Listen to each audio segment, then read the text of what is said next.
Eu quero convidar você nesse momento para orar. Onde você estiver, na sua casa, não sei, no seu quarto, ou na sua sala, na mesa, quero convidá-lo para orar.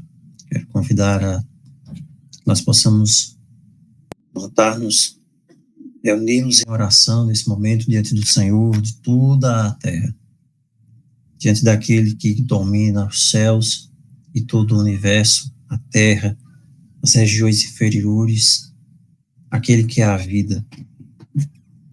Então, nesse momento, conforme a sua disponibilidade, eu quero convidá-las a colocar de joelhos. Reúna a sua família, reúna seus filhos ao redor. Ensine-os que a única forma de ter alguma importância, de ter algum alcance, de viver é se colocar de joelhos diante do grande Rei. Oremos ao Senhor. Santo, santo, santo, maravilhoso, eterno, soberano, poderoso Deus e Pai, Criador dos céus e da terra e do mar e das fontes das águas, o único digno de honra, o único digno de toda a glória, o único digno de todo o poder e domínio e vitória e majestade pelos séculos dos séculos, mediante Jesus Cristo, nosso Senhor e Salvador. A Ti, Pai, mediante o Teu Santo Espírito, que nós habita, que em nosso meio se move, nós nos animamos pela Tua graça que nos é concedida em Te fazer essa oração, em invocar o Teu santo nome, em invocar a Tua santa presença, que continue poderosamente em nosso meio. Nós Te louvamos e Te bendizemos por toda a instrução da Tua palavra que já tivemos até agora nesta manhã. Nós Te louvamos e Te bendizemos porque o Teu Santo Espírito é o médico suficientemente poderoso e eficaz que nós temos para tratar as imundícias da nossa alma, para tratar as feridas do nosso ser e nos aplicar o bálsamo que cura todas as coisas, que é o sangue de Jesus Cristo, nosso Senhor. Nós Te pedimos, Pai, que neste momento, mais uma vez, ao abrirmos a Tua palavra, que esta palavra dos altos céus venha de encontro às nossas mais profundas necessidades. Que Cristo seja apresentado, Cristo vivo, como a única resposta verdadeiramente suficiente e real para todos os anseios do nosso coração, para todos os anseios do nosso ser. Permaneça conosco. Fala ao nosso coração, não aquilo que nós queremos ouvir, mas aquilo que nós necessitamos ouvir, a mais profunda necessidade da nossa alma. Preenche o nosso ser, tira de nós o vazio existencial que temos, que possamos ter ainda, e que Cristo preencha todos os cômodos da nossa vida e da nossa alma nesse momento. Que Cristo seja exaltado, que o Teu nome seja glorificado agora e antes de todas as eras e para todo sempre. Ao mergulharmos em Tua santa palavra, que possamos receber de Ti a cura, a libertação e a salvação que nós tanto almejamos, que a glória dos altos céus seja derramada sobre as nossas vidas, sobre as nossas casas, sobre as nossas famílias nesta manhã. É o que nós Te suplicamos, Senhor, e nós Te louvamos, e nós Te bendizemos, e invocamos o Teu nome, clamando em nome de Jesus. Amém. Amém. Amém, glória a Deus. Amém, glória a Deus. Amém, louvado seja Deus. Amém, glória a Deus. Glória a Deus. Amém, glória a Deus. Amém.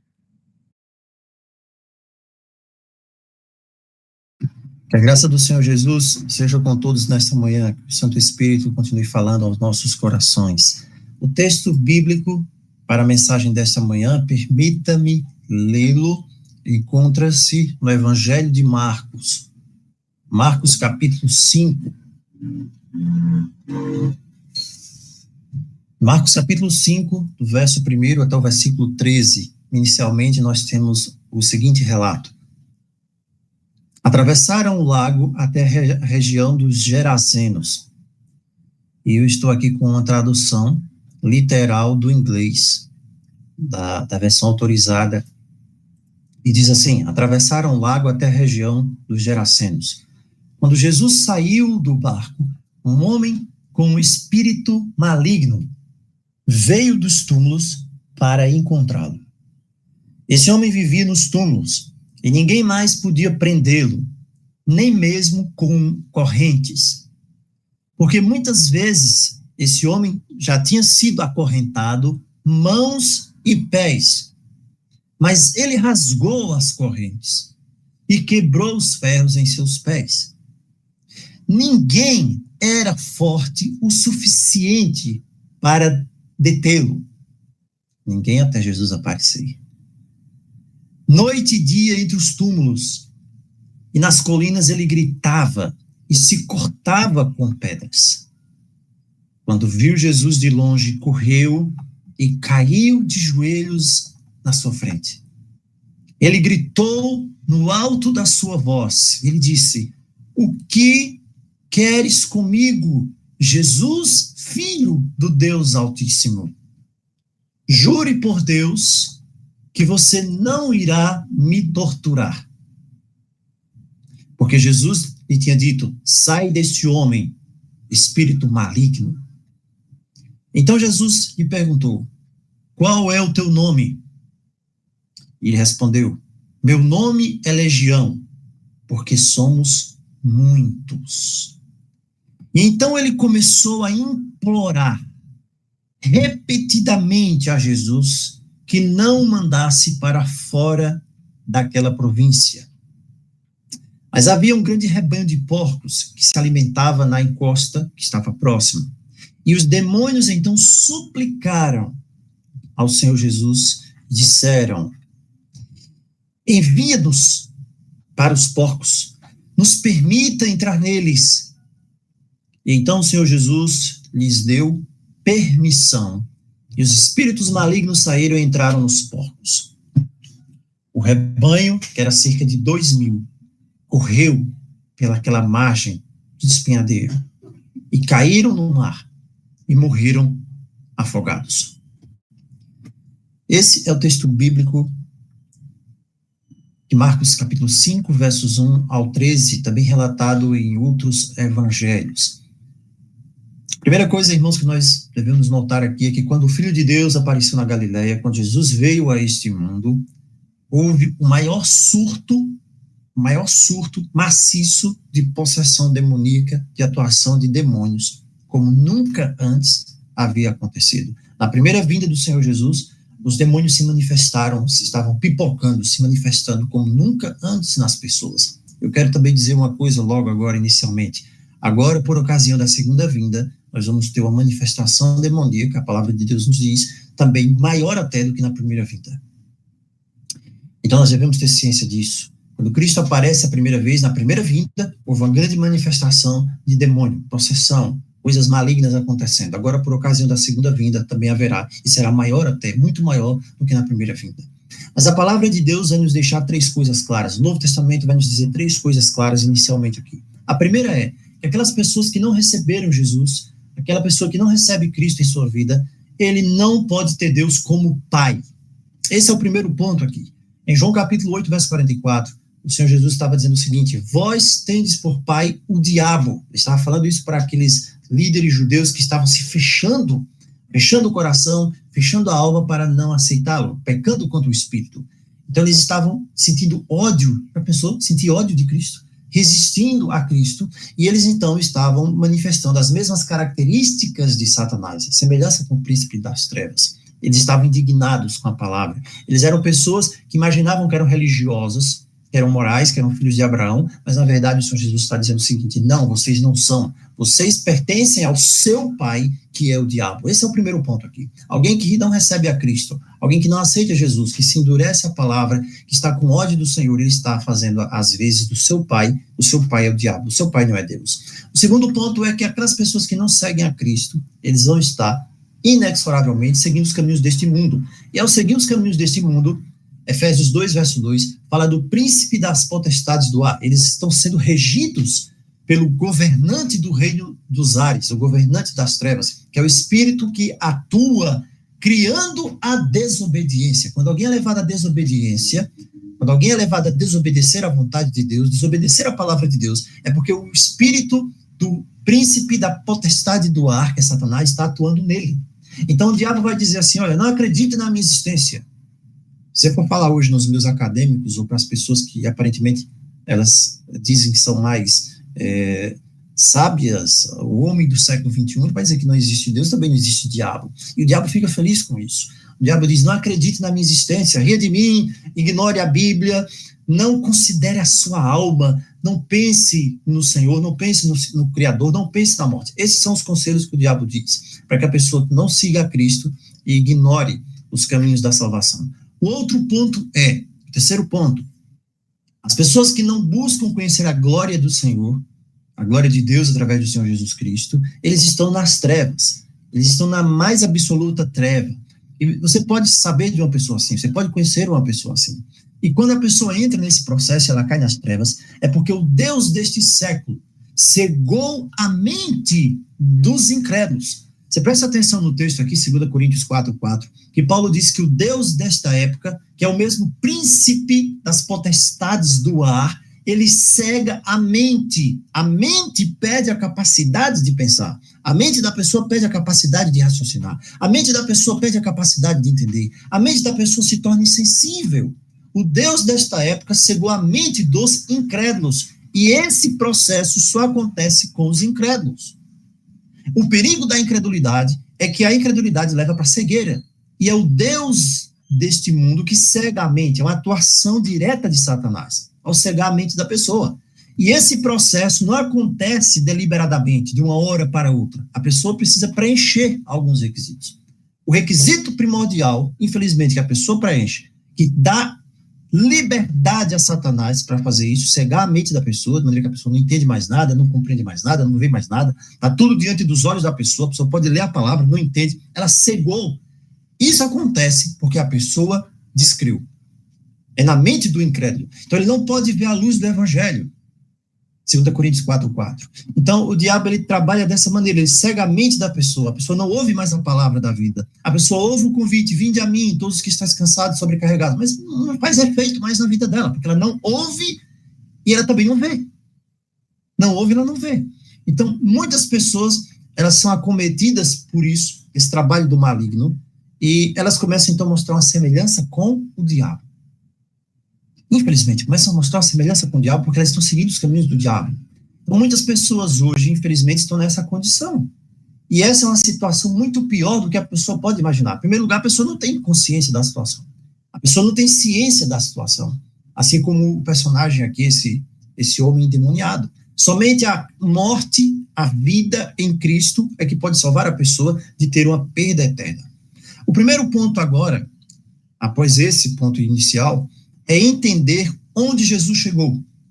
Que local é esse? Esse local chamado Gessara ou Gadara, né? Muda o nome um pouco por alguns evangelistas. Que local é esse? Nós vemos que Jesus aqui está vindo da tempestade do lago. Eu acredito que a tempestade do lago ela foi criada por Satanás ali artificialmente para impedir que o Senhor Jesus de alguma forma também chegasse ali do outro lado. Mas ali no barco estava e está o Senhor da criação e o barco chega ao outro lado. O barco chega ao outro lado e sempre vai chegar do outro lado quando o Senhor da criação está no seu barco, não esqueça isso. Mas o nosso ponto aqui é entender o que é que nós sabemos sobre Gerasa ou Gadara. Primeira coisa, esse não era um território de Israel, era um território pagão, não era um território judeu. Esse território, Gadara ou Gessara, era chamado também de Decápolis. Às vezes você está lendo o evangelho e você vê falar em Decápolis, porque eram 10 cidades gentias que haviam ali. Então, Qual eram essas 10 cidades? Existem alguma concordância sobre isso, outros não concordam, mas eram 10 cidades. Nós não vamos falar o nome das 10 cidades aqui. Mas não era uma terra judaica, não era o povo judeu. E isso vai explicar o fato de que eles estavam criando porcos, porque o judeu não cria porco. O judeu não criava porco, o judeu não se alimentava de porco, ele não criava porco, ele não vendia porco. Então você está aqui numa terra eminentemente pagã, uma terra onde se adoravam outros deuses, um território pagão que não era judeu, por isso eles estão criando porcos, porque para o judeu o porco era imundo. Então essa Decápolis aqui, automaticamente, era também um lugar imundo, porque eles estavam tendo contato com coisas imundas. Então era assim que Decápolis era. Não tinha influência da lei de Deus, não tinha influência das promessas do Antigo Testamento, não havia descanso sabático lá em Gerasa ou Gadara, não havia sacrifícios, eles não estavam esperando o Messias. Eles não estavam aguardando, era um mundo pagão, o diabo vagava livremente ali, mantinha as pessoas em cativeiro físico, cativeiro espiritual, cativeiro moral, de todas as formas de cativeiro, Satanás agia ali. O segundo ponto sobre Gadara, ou Gessara, era que aquele local era uma área de opressão, era uma área de pessoas que viviam ali, que havia sido invadida várias vezes pelos exércitos romanos. As legiões passavam por ali, as legiões romanas passavam por ali, elas tinham influência ali, elas comandavam ali, o que eles diziam era feito ali. Então o povo de Gadara, o povo de Decápolis, era uma região, eram pessoas que estavam subjugadas, eram pessoas escravizadas ali. Eles alimentavam naturalmente, com certeza, ódio pelos romanos. Reinava um caos ali, reinava uma depressão ali, as pessoas eram tratadas como bicho ali. As pessoas tinham impactos emocionais ali. E quem sabe isso existia na mente desse homem, do gadareno, e isso foi um terreno fértil para que o inimigo pudesse trabalhar com ele, junto da adoração aos falsos deuses. Então, também os soldados romanos marchavam, lutavam ali, e você acha que eles comiam o quê? Eles se alimentavam da dieta da carne de porco, que era salgada, que era fornecida também pelos pastores, esses mesmos pastores aqui que criavam porco. A maioria das pessoas viam eles, os exércitos romanos também, como o inimigo número 1 ali. Então, as carnes de porco também, a história nos diz, elas eram utilizadas nos rituais de adoração pagã. Quando eles tinham os rituais do paganismo, eles iam utilizar carnes, eles ofereciam essas carnes. Paulo fala sobre isso lá para os Coríntios, mas lá Paulo tem um enfoque mais para carnes que eram permissivas, conforme estão lá em Levítico 11. Aqui você tem carnes imundas, e as carnes eram utilizadas também, tanto no ritual de adoração pagã, quanto no próprio dia a dia das pessoas ali. Então, esses rituais de adoração pagã, eles eram um prato cheio para os demônios, porque a própria carne em si já era imunda. É algo que precisa ser refletido. O outro ponto é que Cristo, então, chega a esse lugar. Jesus chega a esta região. Ele chega ali, e ele chega no local onde é um local de cemitério, um cemitério espiritual das pessoas. As pessoas que estão ali, elas estão aterrorizadas, elas vivem um cemitério espiritual, elas são escravizadas, as pessoas estão ali vivendo uma vida que é uma verdadeira morte. Um cemitério para o judeu também era um local considerado um local de contaminação. Você não ia ver um judeu se contaminando, haviam regras ali para a questão de contaminação. O contato com o morto, o contato com a sepultura tornava a pessoa impura. E esse homem sai justamente do meio dos túmulos. É do meio dos túmulos que ele está saindo, é do meio da morte que ele está saindo. Então, esse homem aqui chamado Legião, ele estava no pior ambiente possível. Não havia palavra de Deus ali, não havia liberdade ali, era um local de morte, um local de impureza. E também não havia esperança ali, porque aquelas pessoas não estavam esperando ninguém. Aquelas pessoas não estavam esperando o Messias, não havia um Cristo que viria, não havia a palavra que se tornaria carne, não havia a promessa da semente da mulher para eles. Eles estavam vivendo uma vida perdida na mais intensa e escura escravidão. Eles eram escravos. Havia o senhor do horror, que é Satanás, que reduzia eles. Não deixava os cativos ir para casa. A palavra de Deus fala isso, que quando Cristo vem, ele leva cativo o cativeiro. Ele é o grande valente. É aquele que vai lá e prende o valente e tira a presa da sua mão. Mas é justamente para esse lugar que o Senhor Jesus dirige os discípulos após todo o episódio lá da tempestade. Então esse é o ambiente ali. Agora, observe a situação do homem, quando ele encontra com o Senhor Jesus. Esse é um homem que está enlouquecido vivendo ali. Ele havia herdado toda essa carga negativa que havia ao redor dele, onde ele vivia, do pecado, da adoração aos ídolos. Ele havia se entregue, e Satanás, então, os demônios haviam pegado ele para usá-lo como exemplo. Esse homem aqui é um exemplo daquilo que Satanás tensionava fazer com toda a humanidade. Você sabia disso? Esse homem aqui, no relato, o gadareno, ele é um exemplo daquilo que Satanás queria fazer no seu reino de terror sobre toda a humanidade. Era exatamente isso aqui. É esse tipo de vida, é esse tipo de viver, é esse tipo de andar, é esse tipo de falar, é esse tipo de situação que Satanás quer infligir sobre toda a humanidade. Não é o que o ser humano pensa, aquele mero prazer do pecado, que a pessoa pensa que está ali bebendo, que está entregue aos vícios, e depois volta para casa, e depois toma banho, e depois dorme, e depois se alimenta. Não, não é nada disso. Satanás queria fazer desse mundo um reino de terror nos moldes da maneira como ele estava ali fazendo com o endemoniado gadareno. É isso que ele queria fazer. Então imagine um mundo inteiro de pessoas entregue ao reino de miséria de Satanás. Cada uma das pessoas assim, entregue nas mãos de demônios para serem levadas como joguete, destruídas, assim como Satanás estava fazendo com esse gadareno. Mas a palavra de Deus nos diz uma coisa. O texto de Marcos, nesta manhã, para a honra e glória do Senhor, diz, a primeira coisa que a palavra de Deus nos diz é que o Senhor Jesus chegou. Glória a Deus por isso. O Senhor Jesus chegou. Ninguém esperava, ninguém estava esperando, ninguém imaginava. Tudo estava indo de mal a pior, do jeito que o diabo havia preparado, do jeito que o diabo havia pensado. Mas o Senhor Jesus chegou. E o que acontece quando Jesus chega? O que acontece quando Cristo chega na sua casa, quando Cristo chega na família, quando Jesus chega na vida, quando Jesus aparece? O que acontece quando Jesus chegou no seu viver? A Bíblia diz que quando Jesus chega, o próprio demônio corre para ele.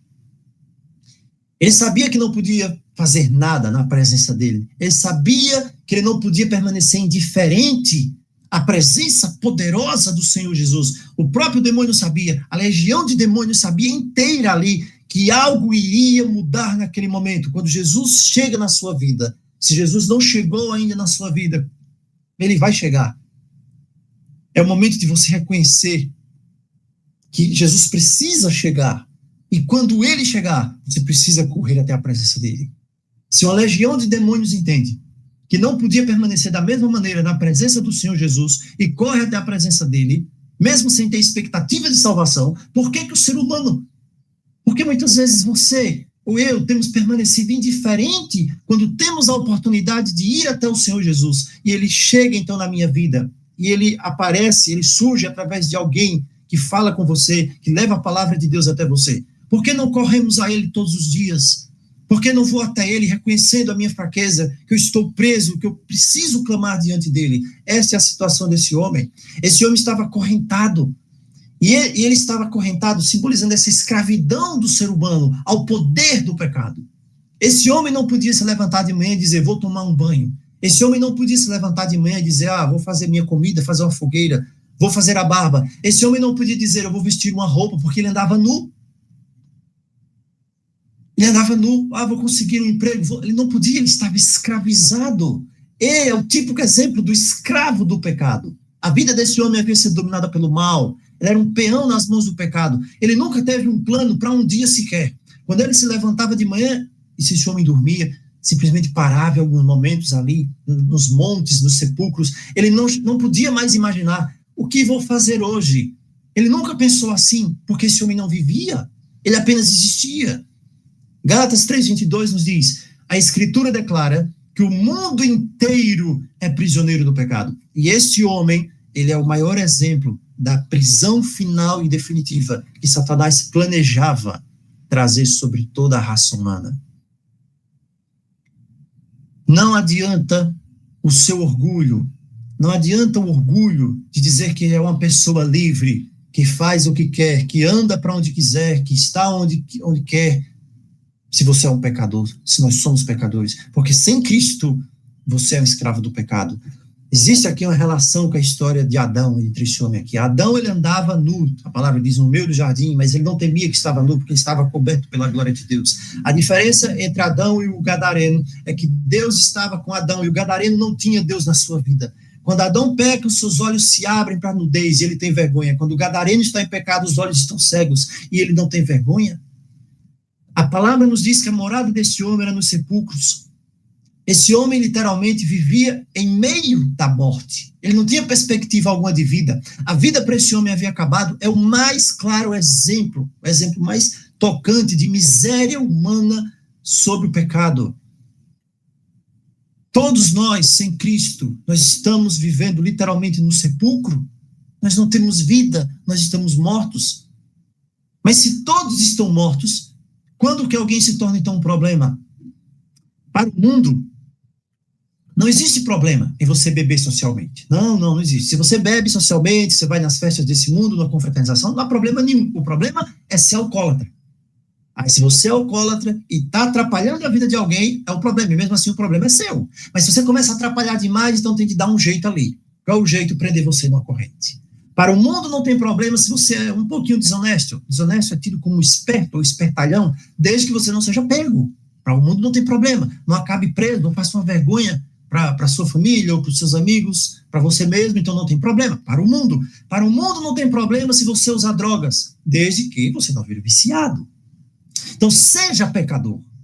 Peque, é isso que o mundo diz. É a sua vida. Mas se você abusar e ser um problema coletivo agora para a sua casa, para a sua família, para os seus parentes, aí agora você vai ser um problema. E se você é um problema, nós temos que resolver um problema. Como que o mundo pecador resolve os problemas dos pecadores?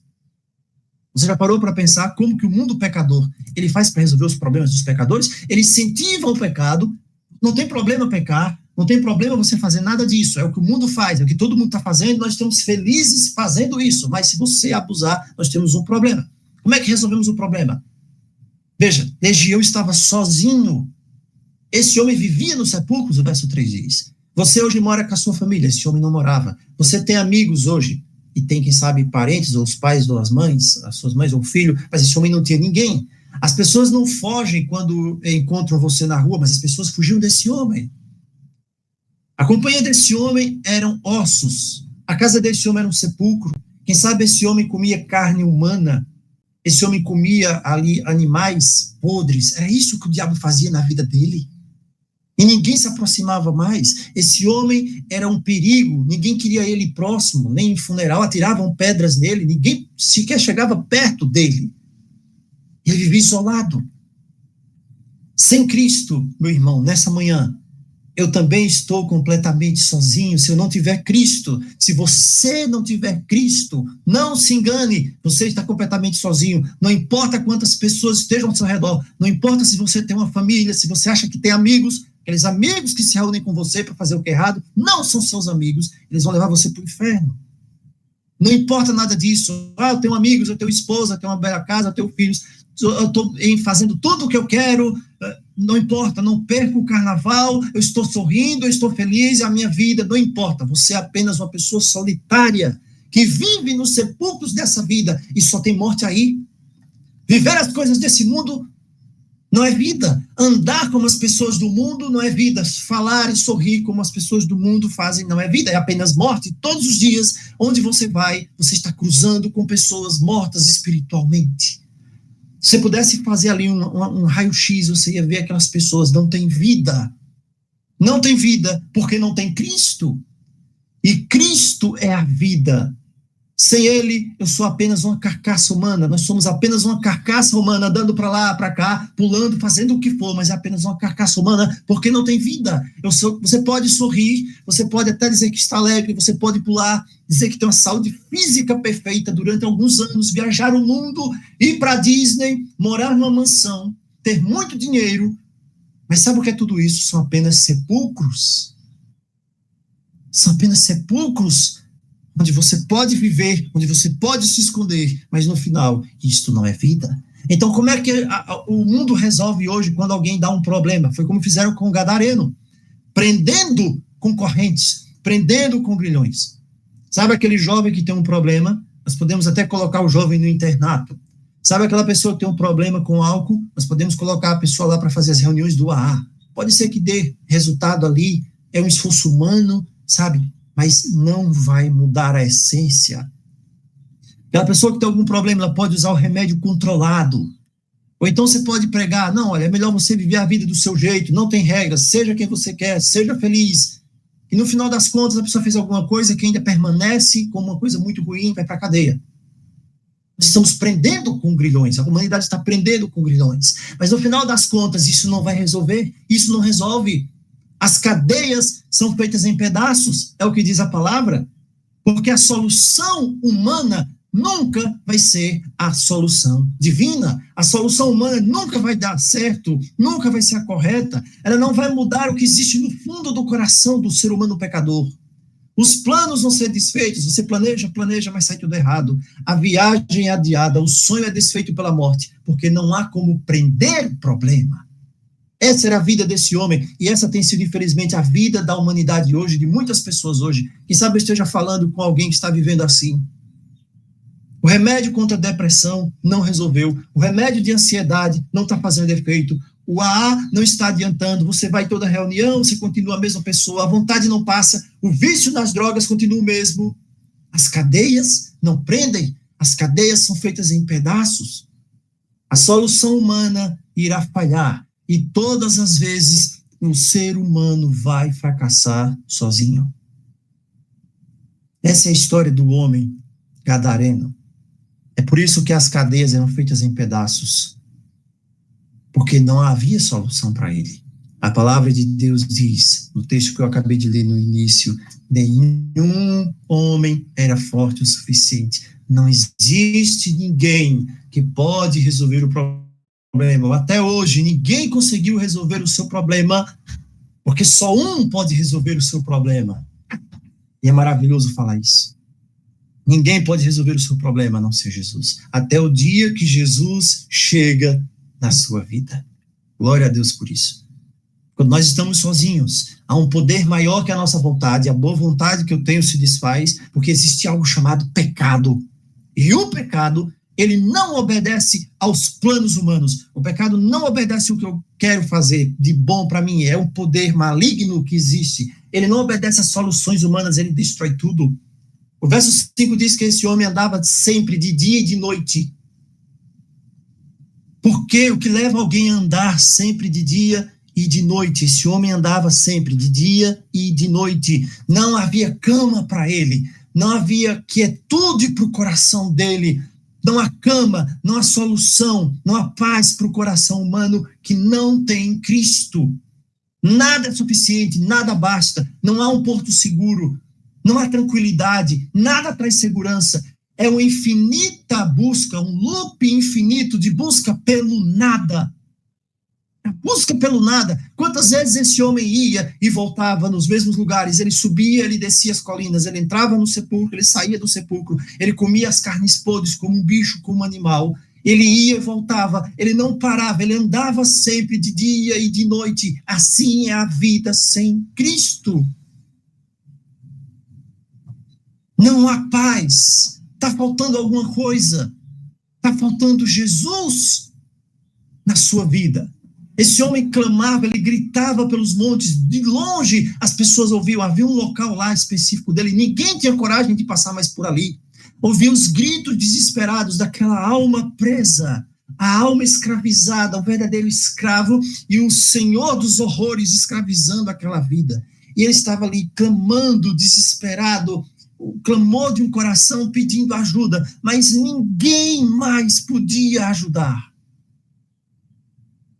Resultado, uma vida vazia, de frustração, buscando os pecados, os enganos. E hoje, trazendo para os nossos dias, é onde aquela pessoa, o grande empresário, ele nunca para de perseguir o dinheiro, ele está sempre buscando, cada vez mais, mas não satisfaz. O amante dos prazeres não se satisfaz, ele está buscando mais e mais e mais e mais. O ébrio não vai deixar a bebida, o viciado não vai deixar as drogas jamais, ele sempre está buscando mais e mais e mais. Ele anda sempre de dia e de noite. E isso é um processo de autodestruição todos os dias, porque não há descanso. É o andar sempre de noite e de dia, não importa. E nunca vai se achar o que está buscando, nunca vai se encontrar o que está querendo. Há um buraco vazio no coração. A pessoa sempre vai dizer que está procurando alguma coisa. A pessoa sempre vai dizer que está pesquisando alguma coisa e nunca vai encontrar, porque o que ele precisa é Cristo. É assim a vida sem Cristo, andar sempre de dia e de noite. Há uns dias atrás, eu vinha passando por uma rua aqui perto, e de repente eu vi quando o Senhor vinha e ele se aproximou de mim. Eu costumo passar nessa rua várias vezes, e quando eu vinha passando nessa rua, ele vinha e se aproximou de mim. O Senhor já tinha quase os seus 60 anos. Normalmente, claramente eu percebi que esse Senhor estava embriagado. E ele veio falar comigo. E era um pedido de socorro daquele homem, de ajuda. Ele estava ali, parcialmente bêbado, mas ele veio falar comigo. Acredito que o Espírito de Deus veio até mim para falar comigo e sentiu que tinha de falar comigo. Ele disse, e ele estava pedindo socorro. E ele pedia ajuda, ele pediu para orar por ele, para fazer alguma coisa por ele. Impressionante isso aqui. Ele pediu para orar por ele, sentiu que tinha de vir falar comigo. Ele veio direto para mim, para falar comigo. E ele pediu para orar por ele, para fazer alguma coisa por ele. E eu não esperava, fiquei impactado com aquela situação. E ele queria se livrar daquilo, da situação que ele estava. E então eu falei de Jesus para ele naquele momento. E eu disse para ele que somente Cristo é que poderia libertá-lo. Eu passei o meu número de telefone para ele. Eu disse que eu iria estar ali com ele, que eu iria procurar de todas as maneiras ajudar ele. Mas teve uma coisa que me chamou muita atenção. Esse homem me disse que já havia tentado muitas e muitas e muitas vezes se livrar daquela vida, mas ele disse que nunca tinha conseguido. Ele não tinha conseguido, que ele estava desesperado ali, triste, dava para ver uma vida destruída. Ele estava escravizado, igual o homem aqui de Gadara, ele estava preso com correntes. E ele então olhou para mim triste e perguntou assim, por quê? Por que eu não consegui? Por que eu não consigo me libertar dessa situação? Eu já tentei, eu não consigo, por quê? Então, eu olhei para aquele homem e disse para ele, a única resposta possível que eu poderia dizer para ele naquele momento. Eu disse assim, eu até esqueci o nome dele agora, eu disse, o senhor tentou uma vida inteira, eu sei o quanto deve ter sido difícil, eu sei que não é fácil, eu consigo ver aqui no Senhor, como o Senhor está hoje, uma vida, eu pensei, que vida destruída, mas você tentou do jeito errado, eu disse para ele, você tentou do jeito errado, porque você tentou com as suas próprias forças, você tem tentado a vida inteira do jeito errado, e nunca vai dar certo assim, porque você tentou sem Cristo, e sem Cristo você não pode nada, sem Cristo você não pode fazer nada. Jesus disse, sem mim nada podeis fazer, você agora tem a chance de fazer, e você precisa fazer, não você precisa deixar Jesus fazer, deixe Cristo fazer isso por você. Eu peguei o telefone daquele homem, disse que entrei em contato com ele, passei até aqui o endereço do WhatsApp, que era mais fácil, salvei meu número no celular dele, e fiquei aguardando o contato daquele homem, e ele não fez contato comigo. Ele foi embora. E eu fiquei com o número dele também. E então, no outro dia, eu falei com ele. Eu esperei. Ele ia voltar para casa, ele ia dormir, ele ia acordar. E no outro dia, eu mandei uma mensagem para ele. Eu falei com ele. Disse que esperei ele falar comigo. Ele não falou. E então, falei que havia encontrado ele. E disse que ali era o meu número, que estava disposto a falar com ele. Queria conversar com ele, encontrar ele mais uma vez. Só que aquele homem, irmãos, preso, aquelas correntes nas cadeias do pecado, estava perambulando sem sossego, nem de dia, nem de noite. Aquele homem não me respondeu mais. Ele não me respondeu mais. E eu falei com ele, ele não me respondeu mais. E essa era a vida daquele homem. E hoje nós temos pessoas assim perambulando também, como aquele homem gadareno. E ele não respondeu mais. Esse homem estava possuído por demônios. Quando Cristo perguntou, qual é o teu nome? Ele disse, Legião, porque nós somos muitos. Que sabe, esse homem estava com raiva, irado, cheio de pecados, traumatizado pela raiva, pela dor, porque os exércitos romanos chegavam ali, faziam o que queriam. E isso permitiu que o seu coração se enchesse. e ele fosse tomado pelos demônios. É isso que a palavra de Deus nos diz. O nome era legião. Legião aqui mostra, né, que legião é organizada. A oposição de Satanás ao reino de Deus não é uma coisa casual, mas é uma coisa organizada. As hostes do inferno, elas são convocadas para essa batalha e elas estão organizadas. O reino do inferno não é uma coisa disciplinada. Não é? Havia uma unidade da época também chamada de Telos, que tinha 2.048 soldados, mas a mais famosa é a legião. Ele diz aqui que a legião, então ele tinha 6.000 ali demônios, quem sabe? 120 cavaleiros formava a legião. Você tinha quantos aqui? 6.020 demônios. Legião também era destrutiva. A palavra diz que ele clamava e se cortava com pedras. Por que esse homem fazia isso? Esse homem ali, o demônio, estava destruindo aquilo que havia da imagem divina daquele homem. Satanás, ele tenta destruir tudo que for a semelhança de Deus em você. Essa é uma marca da atividade do maligno, é tentar destruir você que foi feito à imagem e semelhança do Senhor. Quantas pessoas hoje estão fazendo a mesma coisa? Quantas pessoas hoje estão vivendo de acordo, né, com isso, estão se cortando, como esse homem se cortava, com as pedras da vida, com as pedras da amargura, com as pedras dos vícios, com as pedras da ira, com as pedras da luxúria, da opressão, dos enganos, das drogas, com os prazeres desse mundo. São pedras que estão cortando, que estão dilacerando, estão tirando a imagem do Deus Criador. Quantas pessoas, como o homem que eu encontrei há um tempo atrás, há uns dias atrás, estão vivendo dessa mesma maneira e se perguntam, por que eu não consegui? Por que ninguém conseguiu libertar esse homem? Por que ninguém conseguiu fazer nada? Porque só Jesus que consegue. Só Jesus que consegue. Só Jesus. Era esse o estado daquele homem que vivia nos túmulos de Gadara. Era o pior de todos. Uma legião de demônios estava habitando nele. Ele era abandonado, ele era contaminado, ele era autodestrutivo. A mente e a vontade estavam depravados. Ele é expulso da companhia das pessoas, ele é renegado pela família. Ele estava nos túmulos. Quem sabe, nem os discípulos, nem ninguém imaginava que um dia Jesus iria encontrar esse homem. Você pode imaginar como os anjos dos céus examinaram aquela cena? Os anjos dos céus estavam observando, eles viram o Senhor dormindo no barco, viram o Senhor acordando, repreendendo o vento, as ondas, e então eles chegam do outro lado, e então aquele homem vem, o endemoniado vem. Eu imagino os anjos perguntando, o que o Senhor vai fazer com ele agora? O que vai acontecer? Ele é o pior? Um anjo pergunta ao outro, ele diz, você acha que ele é o pior? É o pior que eu vi até agora? E os anjos, eles estão discutindo o que o Senhor fará com esse homem tão miserável. O que os homens fizeram com ele? Jogaram ele para a sepultura. O que os homens fizeram com ele? Acorrentaram a mão e o pé dele. Era tudo o que eles tinham para fazer. Eles estavam, quem sabe, pensando, eu estou fazendo bem para ele, não estou matando, era para ter matado já, não estou afogando, não estou queimando na fogueira, vamos deixar ele viver aí do jeito dele. Era tudo o que eles podiam fazer. Ninguém naquela região podia fazer nada para ajudar esse homem. Eles não tinham como mandar ninguém para ajudar em nenhum lugar do mundo. Mas o que nós vimos, a palavra diz que Jesus chegou ali. Jesus chegou ali. Sabe, irmãos, o que as pessoas já fizeram com você? Ou o que estão fazendo com você? Quais são os traumas que você carrega na sua vida? Será que você tem se decepcionado com as pessoas, se decepcionado com seu pai, se decepcionado com a sua mãe, se decepcionado com a sua esposa?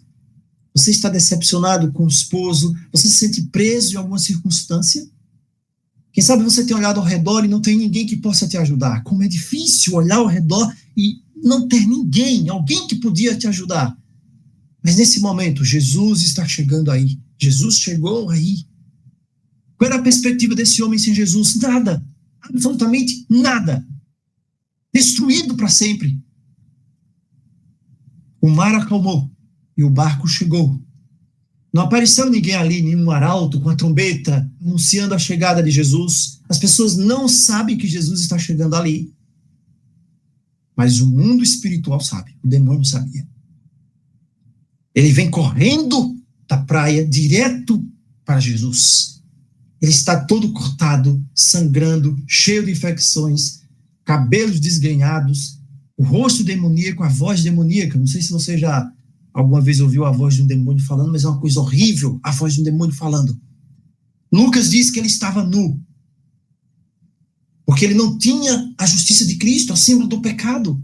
Por isso que Adão e Eva reconhecem que estão nus, porque eles pecaram. Esse homem estava nu, completamente afogado no pecado, o símbolo de perdição. E Marcos diz que depois as pessoas o encontram vestido. Mas esse homem aqui é um urso selvagem.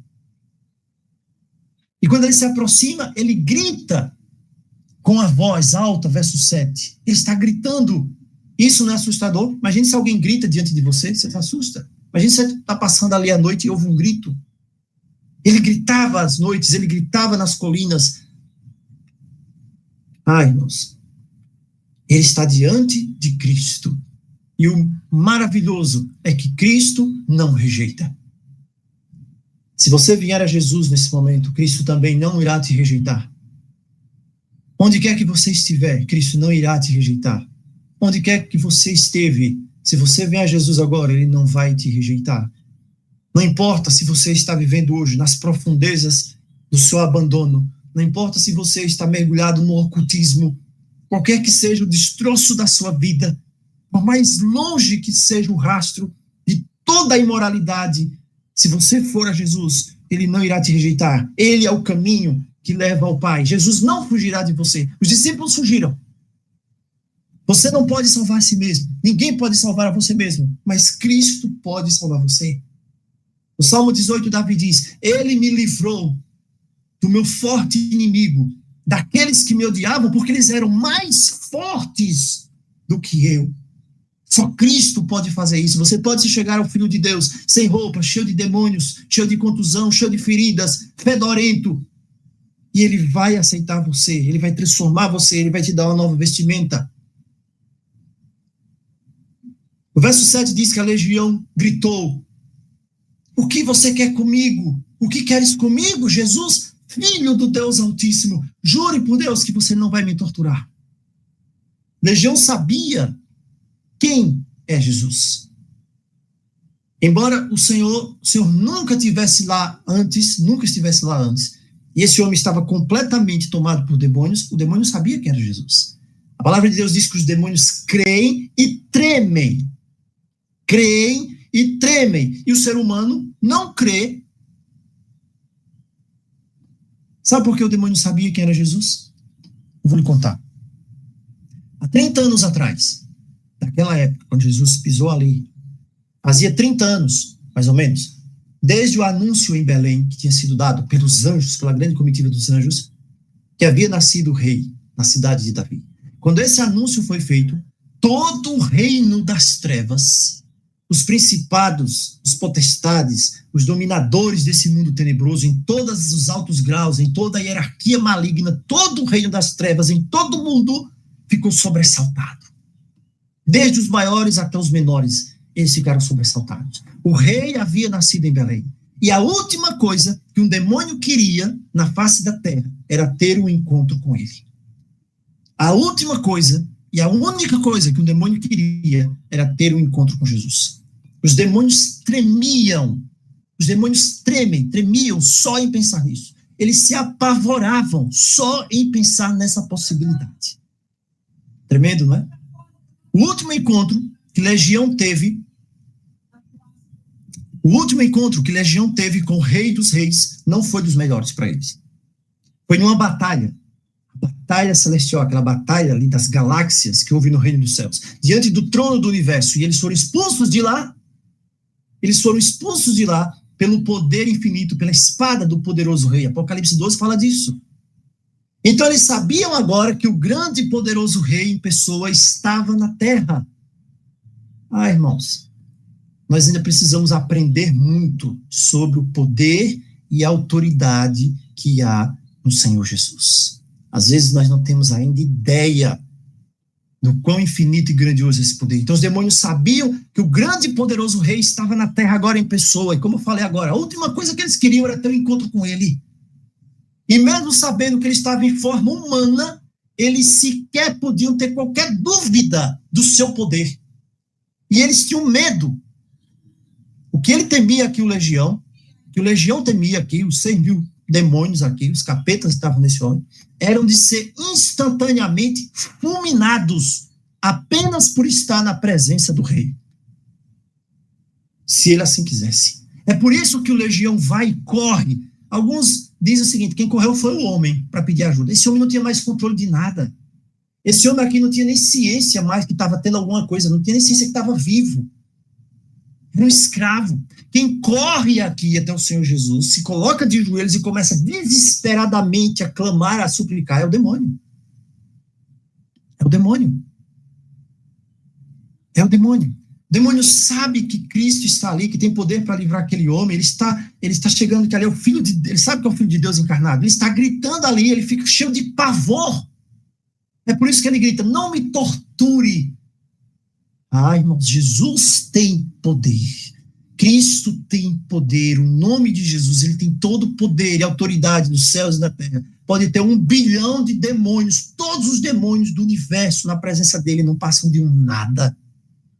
E o demônio está suplicando, não me torture, porque Cristo tem poder para torturar ele, mandar ele para o inferno, acabar com ele, dissipá-lo, fulminá-lo em questão de segundos. É o diabo que está falando aqui. Ele sabe que apenas uma palavra que Cristo pode ordenar ali, ele vai ser castigado, jogado nas trevas. E ele diz, não, jure por Deus. Ele está desesperado. Jure por Deus que você não vai me torturar. Ele se ajoelha, ele grita, porque Cristo diz, saia dele. Saia desse homem. E Cristo, ele sabe o nome de Jesus, porque ele conhece Cristo da batalha, que ele mesmo foi expulso lá com Satanás. Mas Cristo agora pergunta, qual é o teu nome? Por que Cristo pergunta qual é o nome dele? Será que Cristo não sabia quem eram eles? Claro que Cristo sabia. Claro que o Senhor Jesus conhecia, ele estava vendo ali cada um daqueles que antes eram espíritos celestiais no céu, que eram anjos, mas que haviam caído. Cristo sabia quem eram. Mas a pergunta de Cristo, ela tem uma lição aqui. E Cristo pergunta, qual é o teu nome? Ele pergunta, e o diabo sabe que é Cristo, Jesus, Filho do Deus Altíssimo. E ele responde, meu nome é Legião, porque somos muitos. Deixa eu dizer aqui, uma das coisas mais terríveis que o diabo faz com quem ele escraviza é destruir a personalidade daquela pessoa. A pessoa que é escrava do diabo, nesse caso aqui também, esses espíritos que eram anjos dos céus, que caíram com ele, eles não pensam mais por si mesmos. A pessoa não fala mais por si mesma. A pessoa não entende mais por si mesma. A pessoa pensa apenas como ele quer, fala como ele quer, entende do jeito que ele quer. É uma escravidão total. É por isso que essa leva de demônios aqui, que antes tinham cada um seus nomes lá no reino dos céus, antes da batalha celestial, eles agora são apenas uma legião. Porque eles são uma coisa que o diabo usa, eles perderam a pessoalidade, perderam a individualidade. Essa legião não tem nome, mas um dia ela foi composta de anjos, de santos anjos que viviam no céu, que caíram da posição. Cristo conhecia cada um deles. Eles tinham personalidade, um nome, e agora não são mais nada. Irmãos, como Jesus liberta esse homem? A palavra diz, então, que o homem, que é o demônio, implora repetidamente a Jesus que não os enviasse para fora da área. Lucas diz assim, que não os enviasse para o abismo. Nós sabemos que existem anjos que estão presos no abismo. Judas capítulo 6. Existe um abismo de trevas. Existem demônios que estão lá e existem demônios que não estão lá. E esse aqui, o interessante aqui, que nem o diabo quer ir para o inferno. Nem o diabo quer ir para o inferno, mas tem gente que está fazendo de tudo para ir. Tem pessoas que estão fazendo de tudo, estão achando que o diabo vai ser um parque de férias, que a perdição, aliás, que o inferno vai ser um parque de férias. Tem pessoas que não estão ligando. Tem pessoas que estão vivendo a vida delas como se tivesse controle. Como se fosse um bilhete que ele comprasse e no momento certo vai carimbar o bilhete. Vou para o céu, escolho ir para o céu. Você não escolhe nada. Você só pode decidir conforme a vontade de Deus se você obedeceu ou não. O diabo tem medo de ir para o inferno. Mas muitas vezes o ser humano não tem. E ele implora aqui. Ele não quer ser expulso. Ele não quer ser mandado para as profundezas. E Cristo diz, sai deste homem. E o demônio vai dizer, envie-nos para os porcos. Envie-nos para os porcos. Você tem 2.000 porcos ali. Lembra dos porcos? Como os porcos eram usados no ritual de adoração? Veja, o demônio pede permissão A partir do momento que os demônios estão ali, na presença imediata de Cristo, eles não têm poder, autoridade, fazer nada, para mexer um dedo. Ele está desesperado. Veja que a palavra diz que ele está repetindo, desesperado, desesperado, desesperado, repetindo. Não me mande para o abismo, não me mande para o abismo, não me mande para o abismo, repetindo e pedindo permissão. Meu irmão, nesta manhã nós não estamos falando do demônio. Nesta manhã nós estamos falando do poderoso Salvador que pode transformar a sua vida. Acima de qualquer coisa, acima de qualquer poder nos céus e na terra, Deus enviou seu Filho a este mundo para libertar você também, para me libertar de todo o pecado. Ele é poderoso. Não olhe hoje para esse mundo e pense, fulano de tal, presidente disso, presidente daquilo, tem poder. Fulano de tal, o exército do país tal, o exército do país B, é o maior exército do mundo, tem poder. Eles estão ameaçando com a guerra nuclear que vai acontecer e vai destruir. Existe um apenas. Somente um tem autoridade, somente um tem poder, somente um na sua presença. Quando ele quer, o ser humano fala. Quando ele não quer, o ser humano não fala. Se ele quiser, o ser humano move o dedo. Se ele não quiser, o ser humano não move a unha. Louvado e exaltado seja o seu santo nome. Eu estou falando nessa manhã de Cristo Jesus, porque quando ele chega na sua vida de verdade, por mais que todo o mal que existe em você queira destruir, ele é poderoso para controlar tudo e expulsar o mal da sua vida. Quem sabe eu esteja falando nessa manhã para alguém que está preso aos vícios e os pecados desse mundo. Eu acredito que nessa manhã eu esteja falando para alguém que tentou e não conseguiu. Quem sabe como aquele homem que falou comigo na estrada, que veio direto para mim. E até eu pensei, o que esse homem vem falar comigo agora? Porque ele veio direto para mim, como se tivesse sido mandado direto para mim. E quando ele vem direto para mim, ele veio para pedir ajuda.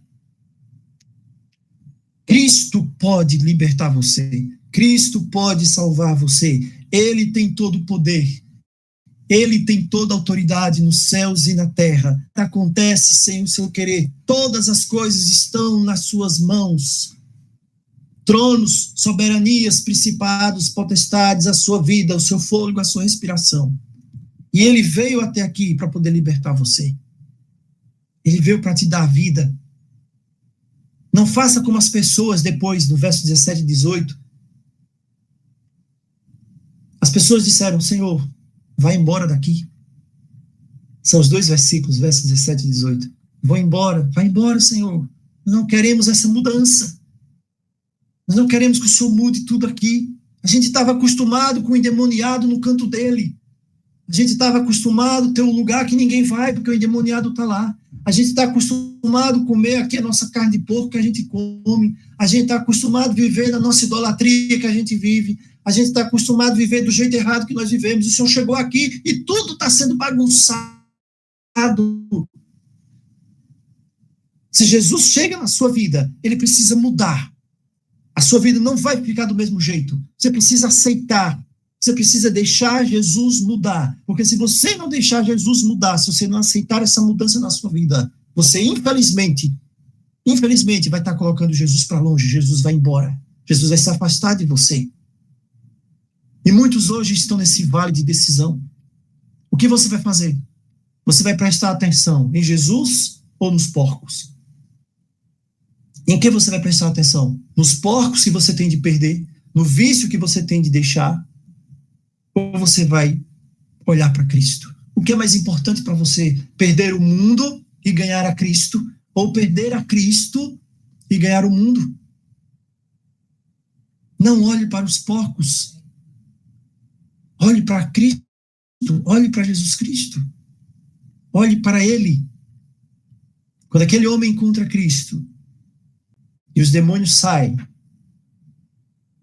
sabe?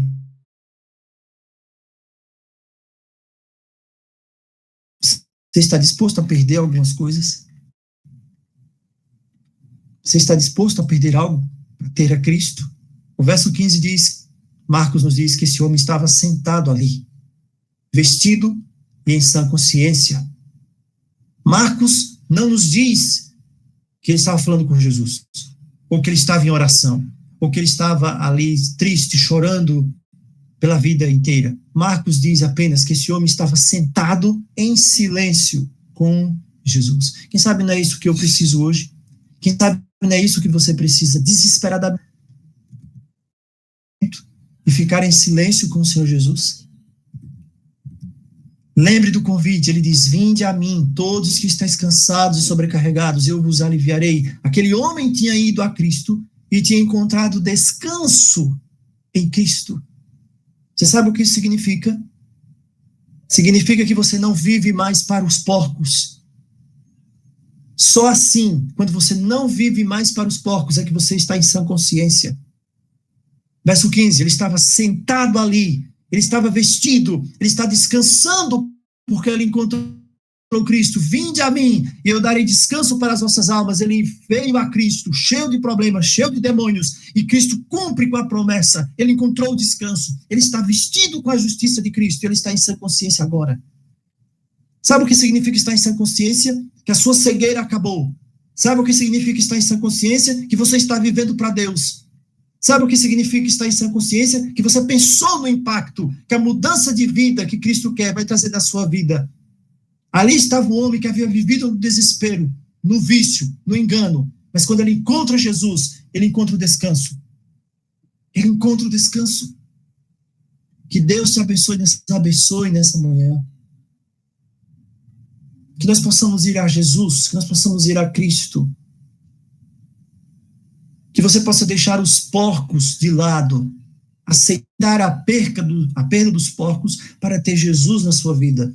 Não vai ter tempo de falar aqui sobre o desejo desse homem de querer ir com Jesus. Não vai dar tempo para falar também sobre por que as pessoas pediram para Jesus ir embora. Mas no final das contas, nesta manhã, você só tem duas escolhas. Ou você vai fazer a escolha dos gadarenos e mandar Jesus ir embora, ou você vai fazer a escolha do homem que era um endemoniado e dizer: Jesus, me deixe contigo. Só existe duas coisas a fazer. Só existe dois caminhos. Não existe outra coisa a fazer. Não existe. Não existe. Aqueles que existem, tem alguns porcos. Será que você tem algum tipo de porco que está te valorizando, que você valoriza tanto, que está te afastando do Senhor? De que adianta ganhar 1 milhão de porcos e perder a própria alma? O homem quis ficar com Jesus. Aquele homem estava agradecido. Ele dizia: Senhor, me deixe estar com o Senhor. Me deixe ficar com o Senhor. Eu não quero mais viver outra vida. Eu quero permanecer com o Senhor para sempre. Me diga o que o Senhor quer que eu faça, seja o que for, a coisa mais simples, o que for, não existe. Eu quero estar contigo. O que eu posso te dar em agradecimento, Senhor? Tudo. Eu quero te perguntar nessa manhã: Jesus não merece tudo? Jesus não merece que você entregue a Ele a sua vida, a sua alma, o seu tudo? E às vezes nós olhamos assim e dizemos: não, eu já estou fazendo demais. Não, isso aqui eu já estou fazendo demais. Não, isso aqui eu quero que alguém faça, porque eu já fiz muito para Deus. Que muito? Por mais que eu faça para Deus, eu não estou fazendo nada, porque Jesus merece tudo. E esse homem está dizendo para Jesus: Senhor, me deixe ficar mais um pouco com o Senhor. Eu não aguento pensar mais, e se quer o Senhor sair da minha vida, eu não quero. Sabe qual é o pior pesadelo para o pecador? O pior pesadelo para o pecador arrependido é imaginar um momento sem Jesus. Um momento sem Jesus. E você diz: Jesus, Senhor Jesus, não vá. Ou se o Senhor for, me leve com o Senhor. Como eu posso viver sem ti? Esse é o pedido daquele homem.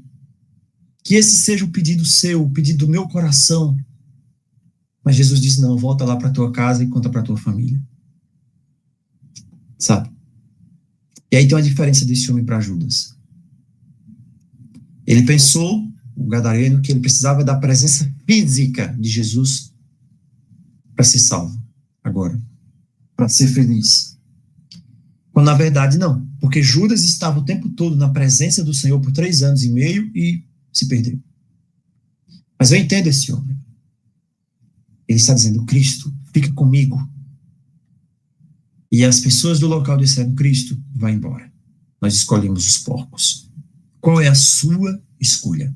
Marcos capítulo 7 depois vai dizer que Jesus volta lá para Decápolis e tem outras pessoas ali, um surdo, e Jesus vai lá e cura ali as pessoas. Sabe por quê?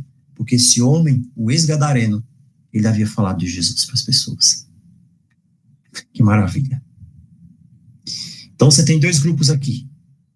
Você tem um grupo na estrada larga e tem o outro com um homem só na estreita. Você tem toda uma região, a cidade inteira, Gadara, na estrada larga. Eles dizem: Jesus, nós não precisamos de ti, vai embora. O Senhor nos deu um prejuízo, eu perdi os porcos são mais importantes. E no outro você tem um homem só. Os 2 fizeram pedidos a Jesus. Os 2. Tanto as pessoas de Gadara como o homem que era o endemoniado. Mas Cristo recusou o pedido do homem que confiava nele, que queria estar com ele. Olha só.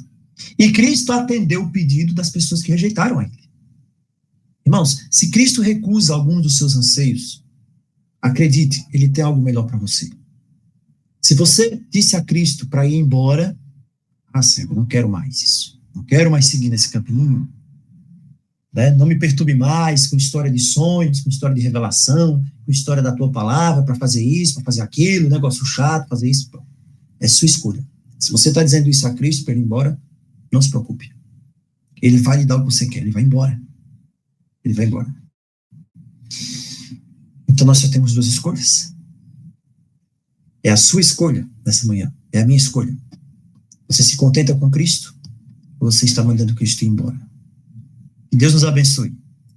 Que nós possamos ser como esse homem que era o gadareno. Que nós possamos dizer: Senhor, me leva contigo. Eu quero estar contigo. Não importa onde for, aconteça o que acontecer. Eu quero estar com o Senhor. Essa é a minha escolha. Que Deus nos abençoe nessa manhã.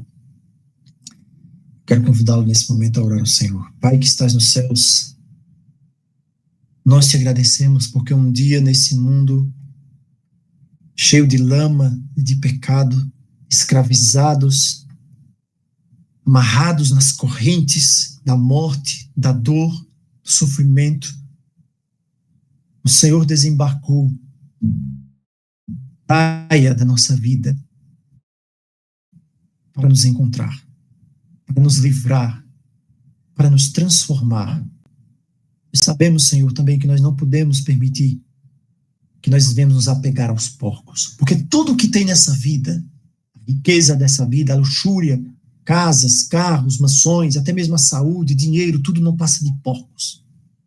Nada se compara à glória, à maravilha, à experiência transformadora de estar contigo. Nós estamos fazendo uma escolha nessa manhã, e a escolha que nós fazemos é Jesus. Nada há tão precioso como o Senhor. Nada há tão maravilhoso quanto a tua presença. Nada há que preencha o nosso ser como o Senhor pode preencher. Nada há, ninguém há que possa tirar o vazio do nosso coração. Por isso, Senhor, se há alguém preso nesta manhã ainda, nas correntes do pecado, amarrado ainda, andando nos sepulcros desta vida onde não há vida, nós te suplicamos, Senhor. Nós te pedimos, Pai, em nome de Jesus, que o Senhor possa expulsar todo o mal, todo o vício, todo o demônio que está atormentando essa vida. Que essa pessoa possa ser transformada e que possa fazer a única escolha que vale a pena nesta vida, que é Jesus, que é escolher a Cristo.